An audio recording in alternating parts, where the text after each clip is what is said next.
सबसे है। बिल्कुल, ये जाति, धर्म, क्षेत्रीय सभी समीकरणों को साधने की कोशिश यहां पर की जा रही है। क्या ये योगी सरकार का मास्टर स्ट्रोक होगा विधानसभा चुनावों से पहले? ये देखने वाली बात होगी यहां पर। अजीत, आप हमारे साथ बने रहें। वहीं अपने दर्शकों को बता दें कि योगी सरकार में आज 7 नए मंत्री शामिल किए जा सकते हैं। न्यूज 18 के अजीत सिंह की ये बड़ी खबर है कि फिलहाल योगी सरकार में 7 जगह खाली हैं। नियमों के मुताबिक यूपी सरकार में कुल 60 मंत्री बनाए जा सकते हैं, जबकि अभी योगी मंत्रिमंडल में कुल 53 मंत्री शामिल हैं, जिनमें 23 कैबिनेट मंत्री हैं, जबकि 9 स्वतंत्र प्रभार के राज्य मंत्री हैं और 21 राज्य मंत्री हैं। यानी 7 जगह यहां पर खाली हैं। 7 नए सिपा सलार योगी की टीम में शामिल होने जा रहे हैं। अजीत, साफ तौर से 7 जगह खाली थी, यह आखिरी मौका था। राजभवन में तैयारियां भी वहां पर शुरू हो गई होंगी, क्योंकि अब जो अगला शपथ ग्रहण समारोह होगा वो तो विधानसभा चुनावों से पहले होगा। उससे पहले यह आखिरी बार हो रहा है, तो किस तरह की तैयारियां वहां पर हैं?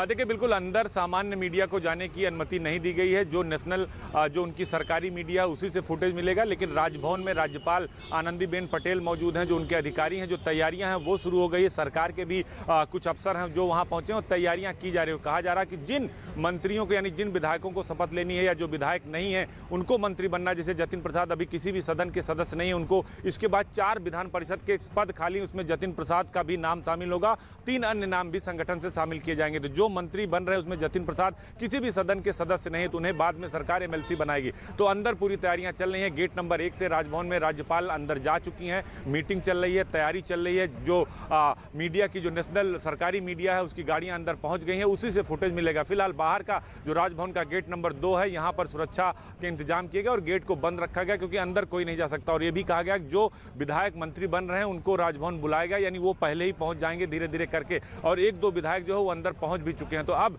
कुल मिलाकर ये कहा जाए तो कि रवि की सरकार का, योगी सरकार का जाति, क्षेत्र और 2022 वाला मास्टर स्ट्रोक सरकार ने चल दिया है। हर क्षेत्र, हर जाति से मंत्री बनाया जा रहा है। पहले भी केंद्र में बनाया गया, उत्तर प्रदेश में बनाया गया, और अब फिर एक बार ब्राह्मण चेहरा, दलित चेहरा, SC ST चेहरा, OBC चेहरा, इन सभी को शामिल किया जा रहा है मंत्रिमंडल में। साफ तौर से क्या ये मास्टर स्ट्रोक होगा, ये तो अगले विधानसभा चुनावों के बाद ही पता लगेगा। योगी मंत्रिमंडल विस्तार पर निषाद पार्टी के नेता संजय निषाद ने कहा है कि वो पद और प्रतिष्ठा के लिए लोगों की सेवा करते रहेंगे और लोगों के हक के लिए लड़ते रहेंगे। देखिए, हम लोग पद प्रतिष्ठा के लिए काम नहीं कर रहे हैं। हम लोग अपने समाज के हक हिस्से, इनके आरक्षण है, इनकी रोजी रोटी छीना गया है, ये देश को आज़ाद कराने वाली जातियाँ हैं, ये आज के दिन में 1 जून की रोटी के लिए तरस रहे हैं। आज के दिन में कपड़े नहीं, घर नहीं है। इनके हक हिस्से संविधान में जो लिखा है, आरक्षण मझवार, गाँव, तुरैया, खरवाड़, बिलदार, खरकोली, उसकी लड़ाई के लिए है। अगर भारतीय जनता पार्टी कुछ करती है तो मैं उन्हें धन्यवाद देता हूँ। तो जो भी नए चेहरे मंत्रिमंडल में शामिल हो रहे हैं, एक ही बयान सामने आ रहा है कि हमें पद प्रतिष्ठा नहीं चाहिए अजीत, हम लोगों की सेवा कर रहे हैं। लेकिन साफ तौर से यहां पर जो 7 नए चेहरे शामिल किए गए हैं अजीत, उसमें साफ तौर से यह लग रहा है, एक जतिन प्रसाद जो ब्राह्मण जाति को उनका नेतृत्व करते हैं, बाकी सभी पिछड़े वर्ग को प्रतिनिधित्व करते हैं। तो पिछड़े वर्ग को साधने की कोशिश साफ तौर से यहां पर की जा रही है बीजेपी की तरफ से।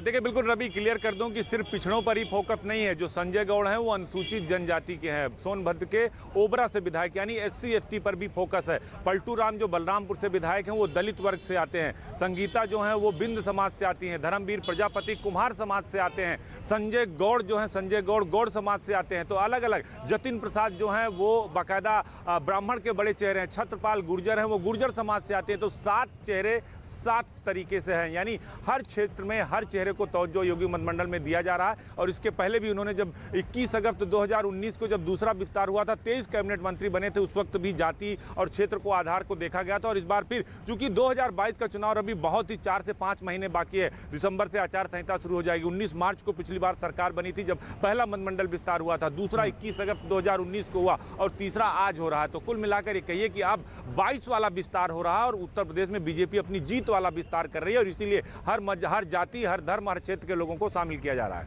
और साफ तौर से अजीत, जब भी विधानसभा चुनाव नजदीक होते हैं और कोई भी सरकार अगर कुछ भी कदम उठाती है, किसी भी तरह से इनॉग्रेशन होता है, कोई भी नया शिलान्यास होता है, मंत्रिमंडल में विस्तार होता है, कोई भी नई योजना आती है तो उसे साफ तौर से विधानसभा चुनावों से जोड़कर ही देखा जाता है। ये जो विस्तार हो रहा है, 7 नए चेहरे शामिल किए जा रहे हैं, इसमें कोई दो राय नहीं। निशाना 2022 विधानसभा चुनाव ही हैं। आम जनता तक मैसेज कैसे जाएगा कि हम विकास को आगे ले जा रहे हैं, सभी जातियों को साधने की कोशिश यहां पर की जा रही है।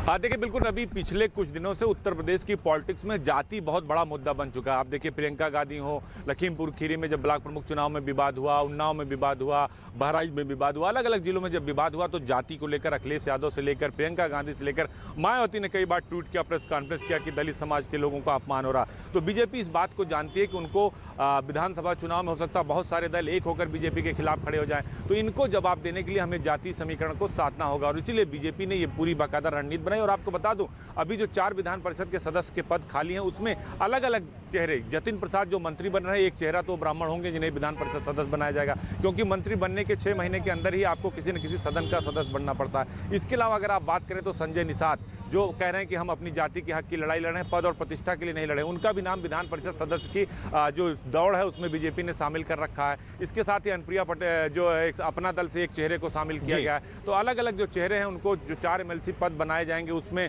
उनको रखा जाएगा। तो अभी विधान परिषद के 4 सदस्य, इसके बाद जो लोकल असेंबली का चुनाव होना है यानी स्थानीय निकाय का, जिसमें विधान परिषद सदस्य चुने जाएंगे, 37 सदस्य चुने जाएंगे पूरे यूपी के, उसमें अलग अलग चेहरे शामिल किए जाएंगे। तो 22 से पहले एक एक करके बीजेपी क्रमवार अपनी जो समीकरण है उस हिसाब से आगे बढ़ रही है और उसी का एक परिणाम है कि आज 7 नए चेहरे अलग अलग जाति से, अलग अलग क्षेत्र से मंत्रिमंडल में शामिल किए जा रहे हैं। रवि और अजीत, जब भी नए मंत्रिमंडल का विस्तार होता है, नए चेहरे शामिल किए जाते हैं तो हमेशा देखा जाता है एक नाराजगी कई मंत्रियों में होती है जिनको जगह नहीं मिली है या जिनका पद वापस ले लिया गया है। हालांकि मंत्रिमंडल में फेरबदल नहीं हो रहा है, नए चेहरों को ही शामिल किया जा रहा है। किसी तरह से कोई नाराजगी, कोई ऐसी खबर?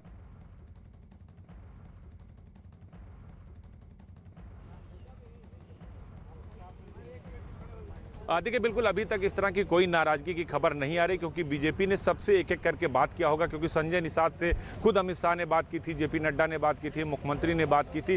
तो एक बातचीत के जरिए हल निकालने की कोशिश की गई, कहीं कोई कोशिश न की जाए और सियासी विस्तार के तौर पर देखा जा रहा। तो अभी फिलहाल नाराजगी किसी की तरफ से नहीं, क्योंकि अनुप्रिया पटेल जो मंत्री नहीं थे उन्हें मंत्री बना दिया गया है। उनके पति ऑलरेडी आशीष पटेल जो है वो विधान परिषद सदस्य हैं। संजय प्रसाद के जो बेटे हैं वो सांसद हैं, उनको भी MLC बनाया जा रहा है। तो सबको जगह दी जा रही है। ओम प्रकाश राजभर जो सवाल खड़ा कर रहे हैं या जो और सवाल खड़े हो रहे हैं उसको लेकर जो बीजेपी है वो एक एक करके सभी लोगों से, जो उनके सहयोगी दल है उनसे बात कर रही है। जो नाराजगी है वो नाराजगी ना, उस नाराजगी को लगभग दूर किया गया और संजय निषाद को भी बात की गई है। स्वतंत्र देव सिंह जो प्रदेश अध्यक्ष हैं, संगठन मंत्री सुनील बंसल है, मुख्यमंत्री खुद बात कर चुके हैं। तो अभी बहुत ज्यादा नाराजगी निकल कर नहीं सामने आई, लेकिन संजय निषाद ने देखा आपने, उन्होंने कहा कि हम ये लड़ाई हक के लिए लड़ रहे हैं, ना कि पद और प्रतिष्ठा के लिए लड़ रहे हैं। रवि, साफ तौर से अजीत, आप हमारे साथ बने रहे हैं। अपने दर्शकों को बता दें कि यूपी की सियासत की आज की ये बड़ी खबर है, मंत्रिमंडल में विस्तार हो रहा है, 7 नए चेहरे शामिल किए जा रहे हैं।